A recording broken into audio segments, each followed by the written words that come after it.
വാഹനങ്ങളൊക്കെ ഉപയോഗിക്കുന്ന മിക്കവർക്കും ഈ ഒരു പ്രശ്നം ഉണ്ടായിട്ടുണ്ടാവും.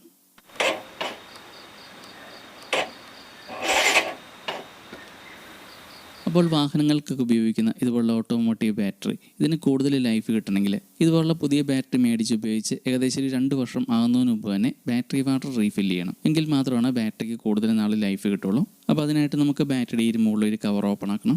12 വോൾട്ടിൻ്റെ ഇങ്ങനെയുള്ള ബാറ്ററികൾക്കെല്ലാം 6 സെല്ലുകളാണുള്ളത്. അപ്പോൾ ഈ ഒരു സെല്ലുകൾ ഡ്രൈ ആയി കഴിയുമ്പോഴാണ് ബാറ്ററി വേഗം കംപ്ലൈൻറ്റ് ആവുന്നത്. അതുപോലെ വാഹനങ്ങൾക്ക് ഉപയോഗിക്കുന്ന ബാറ്ററി, സോളാർ, ഇൻവെർട്ടർ ഇതിനൊക്കെ ഉപയോഗിക്കുന്ന ബാറ്ററികളുടെ കൂടുതലായിട്ടും പെട്ടെന്ന് ഡ്രൈ ആവുന്നത് പോസിറ്റീവ് ടെർമിനലിനോട് ചേർന്നുള്ള സെല്ലാണ്. അപ്പോൾ ഈ കാണുന്ന പോലെ എല്ലാ സെല്ലുകളുടെയും ക്യാപ്പ് ഓപ്പൺ ആക്കുക. അതുപോലെ കയ്യിൽ ഗ്ലൗ ഇട്ട് വേണം ചെയ്യാനും. ഇതിൽ ആസിഡ് കയ്യിലൊക്കെ പറ്റിയിട്ട് കൈ പൊള്ളുകയൊക്കെ ചെയ്യും. അപ്പോൾ ബാറ്ററിയിൽ റീഫിൽ ചെയ്യേണ്ടത് ബാറ്ററി വാട്ടറാണ്. ഇത് ഓട്ടോമോട്ടീവ് ഷോപ്പുകളിൽ കിട്ടും. 1 ലിറ്ററിന് 20 രൂപയാണ്.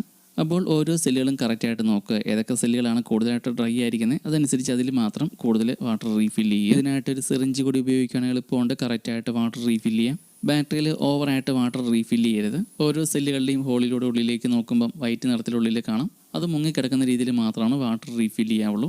ഓവറായിട്ട് ബാറ്ററി റീഫിൽ ചെയ്തിട്ടുണ്ടെങ്കിൽ ബാറ്ററി ചാർജ് ചെയ്യുന്ന സമയത്ത് വെള്ളം പുറത്തേക്ക് ലീക്കാവും. അതുപോലെ ബാറ്ററി കംപ്ലൈൻ്റ് ആയി കഴിഞ്ഞിട്ട് ഇതുപോലെ വാട്ടർ ഫില്ല് ചെയ്ത് കൊടുത്തിട്ട് കാര്യമില്ല. പുതിയ ബാറ്ററി മേടിച്ച് ഉപയോഗിച്ച് ഏകദേശം ഒരു 2 വർഷം ആകുന്നതിന് മുമ്പ് തന്നെ ഇങ്ങനെ ചെയ്യുക. അപ്പോൾ ബാറ്ററി കറക്റ്റായിട്ട് മെയിൻറ്റെയിൻ ചെയ്യുകയാണെങ്കിൽ കൂടുതൽ വർഷം കംപ്ലൈൻറ്റ് കൂടാതെ ഉപയോഗിക്കാൻ പറ്റും.